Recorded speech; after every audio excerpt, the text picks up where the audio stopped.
वो नन्ही बच्ची जिसने अपने बाप के हाथ में दम तोड़ते हुए कहा था कि मैं अल्लाह को सब बताऊंगी, लगता है उसकी दुआएं आसमानों तक पहुंच चुकी हैं। अमेरिका की राख के ढेर में बदलने की कहानी बताती है कि जुल्म कितना भी ताकतवर हो, वो खुदा की पकड़ से बच नहीं सकता। अमेरिका ने जिस एम्पायर को खड़ा करने में 200 साल लगाए थे, उसे इस आग ने 2 दिनों में बर्बाद कर दिया है। जिस $1 ट्रिलियन की इकोनॉमी के चर्चे पूरी दुनिया में थे, आज उसकी तबाह होने की कहानियां अखबारों में लिखी जा रही हैं। जुल्म कितना भी बड़ा ताकतवर हो, खुदा की पकड़ से नहीं बच सकता। जी हाँ दोस्तों, वेलकम एक नई वीडियो में आप सभी का स्वागत करते हैं। उम्मीद करते हैं कि आप अच्छे होंगे। दोस्तों, जैसे कि आप सब जानते हैं कि अमेरिका में आग लगी है दोस्तों, और आग रुकने का नाम नहीं ले रही है। काफ़ी घर जल गए, बिल्डिंगें जल गई, तबाह हो गया अमेरिका। दोस्तों, आज एक वीडियो दिखाने जा रहे हैं। इस वीडियो को देखकर आपकी आंखें खुल जाएंगी दोस्तों, और सच्चाई का पता चल जाएगा कि अमेरिका के अंदर जो ये तबाही आई, क्यों आई, किस वजह से आई। दोस्तों, इस वीडियो को आखिर तक देखें। उससे पहले दोस्तों, अगर आप चैनल पर न्यू आए हैं तो चैनल को सब्सक्राइब करें, ताकि हर अपडेट, हर वीडियो टाइम पर मिलती रहे। तो देखिए दोस्तों ये रिपोर्ट। गाजा पर लाखों टन बारूद बरसाने वाले अमेरिका ने कभी सोचा नहीं होगा कि वो आग के जिन शोलों को अहले गाजा पर बरसा रहा है, वही आग के शोले एक दिन उसका वजूद मिटा देंगे। वो नन्ही बच्ची जिसने अपने बाप के हाथ में दम तोड़ते हुए कहा था कि मैं अल्लाह को सब बताऊंगी, लगता है उसकी दुआएं आसमानों तक पहुंच चुकी हैं। अमेरिका की राख के ढेर में बदलने की कहानी बताती है कि जुल्म कितना भी ताकतवर हो, वो खुदा की पकड़ से बच नहीं सकता। हर जालिम का हिसाब तय है, बस उसे कब और कहां और किस तरह तबाह करना है, ये नियति तय करती है। सत्ता पर बैठे लोग जो सोचते हैं कि वो इंसानियत का कत्ल करके बच जाएंगे, उन्हें खबर नहीं कि आसमानों पर बैठा खुदा इंसाफ का कायल है। वो दुनिया के हर जालिम से इंतकाम और हर मजलूम को इंसाफ दिलाकर ही रहता है। आज गाजा के बच्चों और माओं की चीखें और उनके आहोनाले अमेरिका की गर्दन तक पहुंच चुके हैं। अमेरिका धूल और धुएं से घिर चुका है और मुकम्मल तबाही उसका मुकद्दर बन चुकी है। दुनिया को अपनी ताकत का रौब दिखाने वाला अमेरिका कुदरत के एक झटके को भी बर्दाश्त नहीं कर पा रहा है। दुनिया की असल सुपर पावर अमेरिका के सीने पर चढ़कर मौत का तांडव कर रही है। अमेरिका में उठती लपटों को देखकर ऐसा लगता है मानो कुदरत उससे कह रही हो कि हम जब चाहें तुम्हें मिट्टी में मिला सकते हैं। अमेरिका ने जिस एम्पायर को खड़ा करने में 200 साल लगाए थे, उसे इस आग ने 2 दिनों में बर्बाद कर दिया है। जिस $1 ट्रिलियन की इकोनॉमी के चर्चे पूरी दुनिया में थे, आज उसकी तबाह होने की कहानियां अखबारों में लिखी जा रही हैं। पूरी दुनिया की मदद लेने के बावजूद भी अमेरिका इस आग पर काबू पाने में नाकाम हो चुका है। अमेरिका में इस वक्त 15,000 से ज्यादा फायरमैन, दुनिया के सबसे आधुनिक आग बुझाने वाले जहाज और कई हजार गाड़ियां काम कर रही हैं, लेकिन फिर भी वो लॉस एंजलिस में भड़कती इस आग को बुझाने में नाकाम हैं। कुदरत के इस कहर के आगे दुनिया की सबसे आधुनिक टेक्नोलॉजी रखने वाले अमेरिका की हर टेक्नोलॉजी नाकाम हो चुकी है। पूरे अमेरिका में रेड अलर्ट जारी हो चुका है और अमेरिका की नेशनल वेदर सर्विस ने खुद कह दिया है कि आने वाले समय में अमेरिका की हालत और भी बदतर होने वाली है। अमेरिका बर्बाद होने वाला है। वो अमेरिका जो पूरी दुनिया में आग लगाने का माहिर था, उसके घर में आज खुदा ने आग लगा दी है। गाजा पर बारूद बरसाने वालों के घरों में भी अब खंडहर और राख के ढेर के सिवाय कुछ नहीं बाकी बचा है। इस आग ने दुनिया के सबसे महंगे इलाके मालिबू बीच को भी खत्म कर दिया है, जहां पर दुनिया के सबसे अमीर एक्टर्स और लोगों के बंगले मौजूद थे।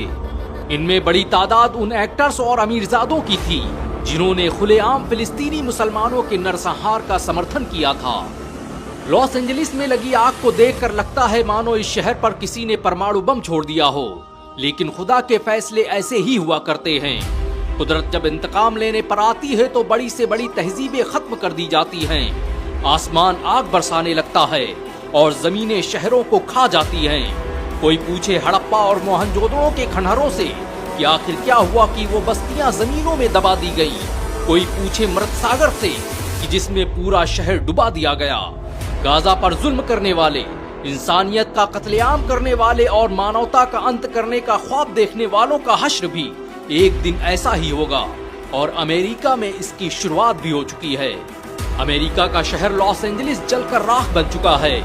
ये शहर अमेरिका की आर्थिक राजधानी हुआ करता था। लेकिन अब इस शहर में रात के ढेर और अंधेरे के सिवाय कुछ नहीं बचा है। लॉस एंजलिस की कुल जीडीपी 1.5 ट्रिलियन डॉलर है, यानी इस शहर के पास इतना पैसा है कि इससे नेपाल जैसे देशों को 4 बार खरीदा जा सकता है। लेकिन इस आग ने उसके इस खिताब को भी छीन लिया है। लॉस एंजलिस में अब सिर्फ लॉस बचा है, एंजलिस खत्म हो चुका है।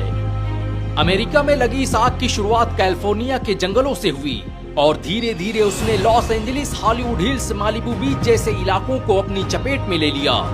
वो महल जहां ऐशो निशात की महफिलें थी, वहां अब वहशत रक्स कर रही है। वो शहर जिनकी तहजीबों के कसीदे पढ़े जाते थे, आज उनके मरसिये लिखे जा रहे हैं। अमेरिका के लोगों पर मौत का खौफ इस कदर तारी है कि 20 लाख की आबादी अपना घर छोड़कर भाग चुकी है। हालात यहाँ तक बिगड़ चुके हैं कि लॉस एंजलिस जैसे शहर में मास्क के बगैर कोई सांस नहीं ले सकता। अमेरिका के जिस राज्य में इस आग ने सबसे ज्यादा कहर बरसाया है, उसका नाम है कैलिफोर्निया। कैलिफोर्निया अमेरिका की अकेली रियासत है जो हर साल इजराइल को $610 मिलियन की मदद मुहैया कराती है।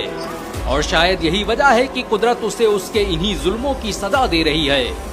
कैलिफोर्निया का शहर लॉस एंजलिस हर साल गाजा के मुसलमानों के नरसंहार के लिए $50 मिलियन की धनराशि दान करता है ताकि वहां की मिलिट्री हथियार खरीद सके। अमेरिका के वो लोग जो कल तक क्रिकेट मैच की तरह गाजा के लोगों की मौत का तमाशा देख रहे थे, आज अपने जलते हुए घरों का मातम मना रहे हैं। लेकिन कोई उनसे पूछे कि जब इराक, ईरान, अफगानिस्तान, सीरिया के लोगों का अमेरिका कत्ल कर रहा था, उनके घर उजाड़े जा रहे थे, तब उनकी आवाजें उनके हुक्मरानों जैसी क्यों थीं? क्यों कोई इंसानियत का कत्ल करने वाले इन जालिमों का विरोध नहीं कर रहा था? ईरान ने तो यहाँ तक कह दिया है कि अमेरिका अपने किए की सजा भुगत रहा है। अमेरिका ने गाजा में जो फिलिस्तीनी मुसलमानों के साथ किया है, कुदरत अपने हाथों से उसका इंतकाम ले रही है। ईरान के सुप्रीम लीडर आयतुल्लाह रसूल खामेनेई से जब पूछा गया कि वो इस आग के बारे में क्या सोचते हैं, तो उन्होंने कहा कि ये आग खुदा का इंतकाम है। जिस तरह 1980 में जब अमेरिका ने ऑपरेशन ईगल क्लॉ की शुरुआत की थी, तो अल्लाह ने मदद के लिए रेत का तूफान भेज दिया था, उसी तरह इस बार गाजा की मदद के लिए ये आग आई है। दुनिया के सामने बड़े बड़े दावे करने वाले अमेरिका की औकात बस इतनी है कि वो अपने घर में लगी एक आग को बुझाने में नाकाम है। ये दौर अमेरिका और इजराइल के अंत की शुरुआत है। इजराइल के मशहूर इतिहासकार इलान पापे ने तो ये ऐलान कर दिया है कि यहूदियत अब अपने अंतिम चरण में है, यहूदी धर्म खत्म होने वाला है। कोई बता दे इलान पापे से कि हर जालिम की यही सजा है। गाजा को बर्बाद करने के लिए अमेरिका को बारूदों की जरूरत पड़ी होगी, लेकिन कुदरत के कहर ने उसे एक आग से मात दे दी। आज अमेरिका में 1 लाख से ज्यादा इमारतें और 40,000 एकड़ का इलाका जलकर राख बन चुका है। वो अमेरिका जिसे अपने सुपर पावर होने का गुरूर था, वो अमेरिका जिसे अपने खुदा होने पर नाज था, आज भड़कते हुए चंद शोलों के आगे बेबस दिखाई दे रहा है। गाजा को जहन्नुम बनाने की बात करने वाले आज खुद जहन्नुम का एहसास कर रहे हैं। कल तक जो हवा 100 किलोमीटर प्रति घंटे की रफ्तार से चल रही थी, वो अब 160 की स्पीड से अमेरिका के गुरूर को मिट्टी में मिला रही है। अमेरिका के राख के ढेर में बदलने की कहानी बताती है कि जुल्म कितना भी ताकतवर हो, वो खुदा की पकड़ से बच नहीं सकता। हर जालिम का हिसाब तय है, बस उसे कब और कहां और किस तरह तबाह करना है, ये नियति तय करती है। इस दुनिया की कोई ताकत और कोई शक्ति असली सुपर पावर का मुकाबला नहीं कर सकती। अमेरिका में ये आग तब तक भड़कती रहेगी जब तक गाजा के मासूम लोगों के आंखों के आंसू सूख नहीं जाते।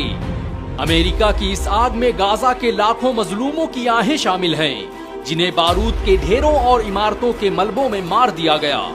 वक्त के हर फिरौन, हर शद्दाद और हर नमरूद को याद रखना चाहिए कि जुल्म जब हद से गुजरता है फना होता है, आह मजलूमों की हर तख्त हिला देती है।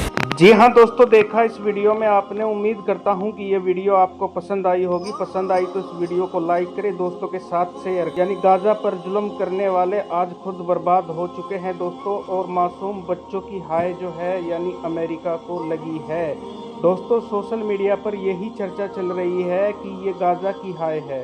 तो दोस्तों इस पर आपका क्या विचार है, कमेंट बॉक्स में जरूर लिखें।